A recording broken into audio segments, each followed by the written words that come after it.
Good morning all of you. Welcome to our maths ma'am channel. எப்படி இருக்கீங்க? நல்லா இருக்கீங்களா? சைன் இன்வெர்ஸ் புரிஞ்சுதா தங்கம்? அடுத்து இப்போ காஸ் இன்வெர்ஸ் பார்க்க போகிறோம். இதே இன்னைக்கு 12th 4th சாப்டரு இன்வெர்ஸ் டிக்னாமெட்ரி பார்க்க போகிறோம். இதில் பாருங்கள், காஸ் இன்வெர்ஸ்க்கு அடிப்படை ஃபண்டமெண்டல் என்ன அப்படின்ட்டு ஃபார்முலாலாம் சொல்லிடுறேன் சாமி. The inverse cosine function, cos function, காஸோடைய இன்வெர்ஸ் எப்படி இருக்கும் அப்படிங்கிறது தான். இப்போ இதில் பார்த்தீங்கன்னா காஸ் 0 நமக்கு 1. இந்த ட்ரையாங்கிள் பார்த்துக்கோ. இந்த ட்ரையாங்கிளில் வந்து 30 டிகிரி, 60 டிகிரி, 90 டிகிரி, 30க்கு ஆப்போசிட்டு 1, அப்புறம் 60க்கு ஆப்போசிட் √3, 90க்கு ஆப்போசிட்டு 2. அது ஆல்ரெடி நான் உனக்கு சொல்லியிருக்கேன். எப்படி ஈஸியாக 1, 2, √3 ஞாபகம் வச்சுக்கலாம். அதே மாதிரி 45, 45, 90னா 45 ஆப்போசிட் 1, 45 ஆப்போசிட் 1, 90க்கு ஆப்போசிட்டு √2. பார், இதை ஸ்கொயர் பித்தாகரஸ் தேற்றமே தான் தங்கம். ரூட்டுக்குள்ளே 1² 1²னா √2. மொத்தம் 1 1 √2 தங்கம். இப்போ இதில் பாரு, காஸ் 0 நமக்கு 1 தான் சாமி. காஸ் 30, இப்போ 30ல் கை வச்சு பாரு. Adjacent side by hypotenuse √3/2. அதே காஸ் 60 பாருங்கள், 60ல் காணா அதே adjacent side by hypotenuse 1/2. Cos 45, adjacent side by hypotenuse 1/√2.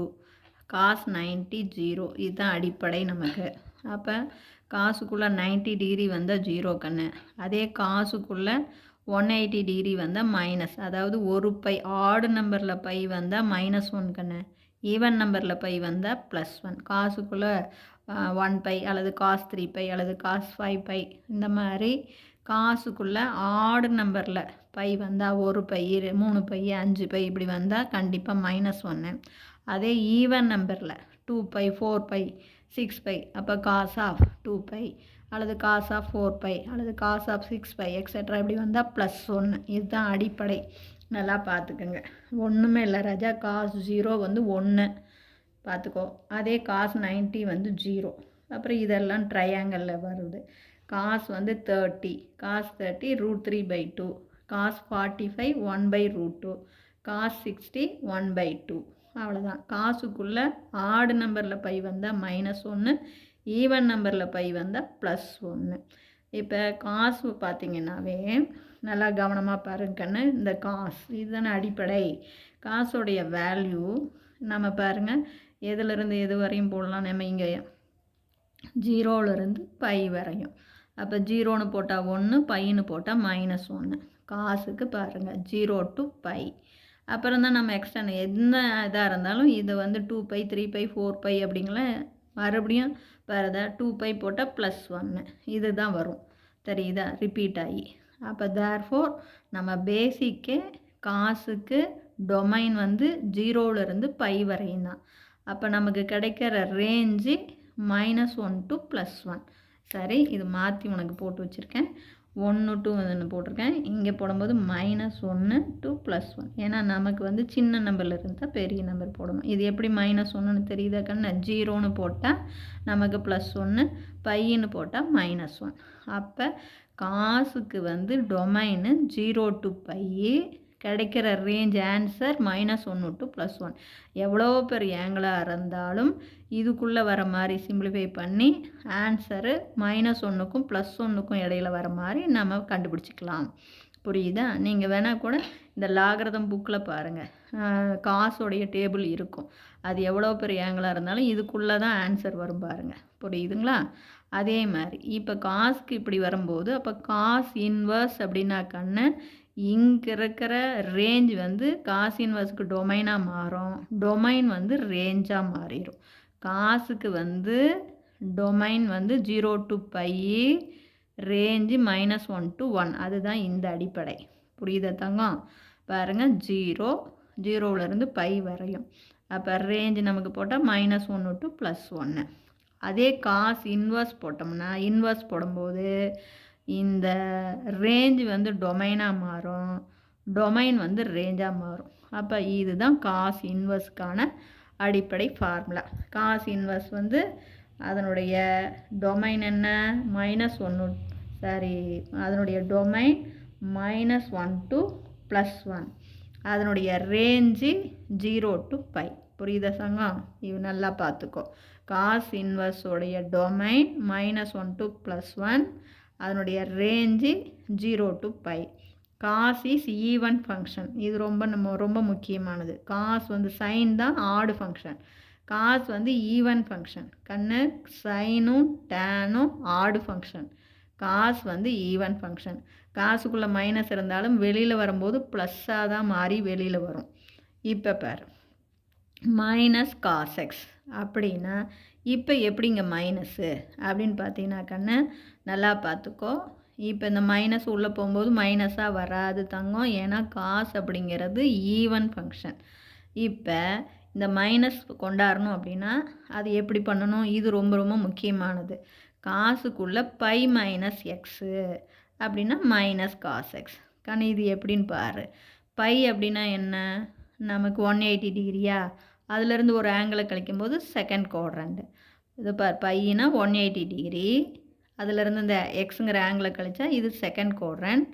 Second குவாட்ரண்டில் காசுடைய சிம்பிள் மைனஸ். காசு 180 மைனஸோடு சேரும்போது மாறாது, அப்போ காஸ் எக்ஸ். புரியுதா தங்கம்? அப்போ இப்படி வந்தால் நல்லா பார்த்துக்கோ. இந்த மைனஸை நீக்கணும்னா நம்ம இந்த ஆங்கிளை வந்து செகண்ட் குவாட்ரண்ட்டுக்கு மாற்றணும். அப்போ பை மைனஸ் எக்ஸ்ன்னு எழுதணும். நல்லா பார்த்துக்குங்க. புரியுதா கண்ணு? இங்கே மைனஸை நம்ம நீக்கணும்னா இந்த ஆங்கிளை என்ன பண்ணணும்? பை மைனஸ் எக்ஸ்ன்னு எழுதணும். அப்போ தான் மைனஸ் காஸ் எக்ஸ்.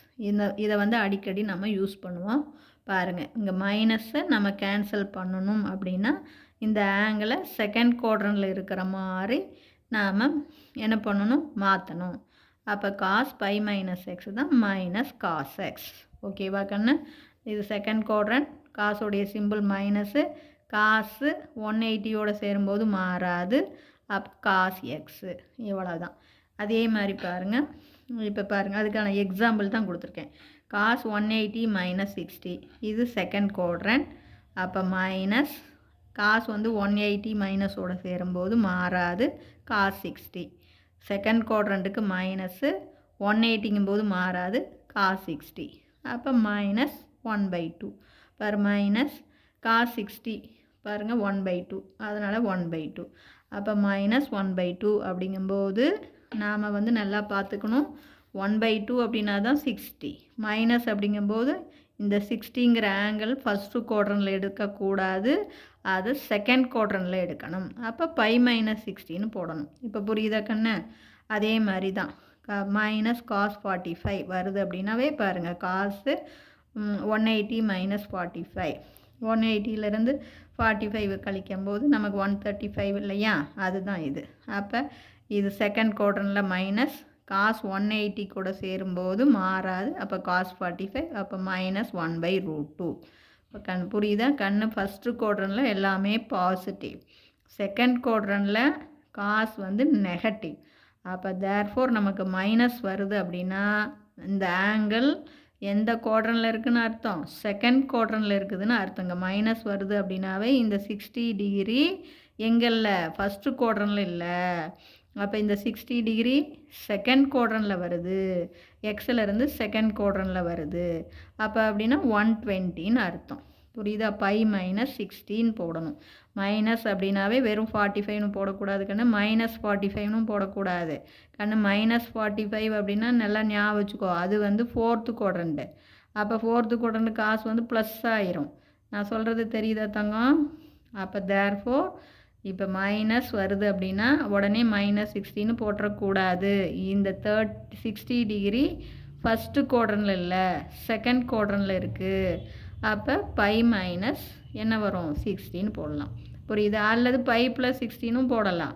ஆனால் செகண்ட் குவாட்ரண்ட்டுக்கு அடுத்தது தானே தேர்டு குவாட்ரண்ட், அதனால தான் பை மைனஸ் 60. புரியுதா சாமி? இதெல்லாம் ரொம்ப முக்கியமானது.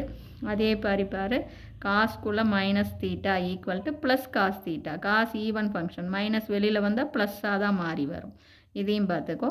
சைன் π/2 மைனஸ் தீட்டா அப்படின்னா cos theta, cos π/2 minus theta sine theta. இதெல்லாம் நீ 9th படித்த பேசிக் மெத்தட் தங்கம். இதில் ஏதாச்சும் சந்தேகமாக இருந்தால் கேளுங்க. தேங்க்யூ.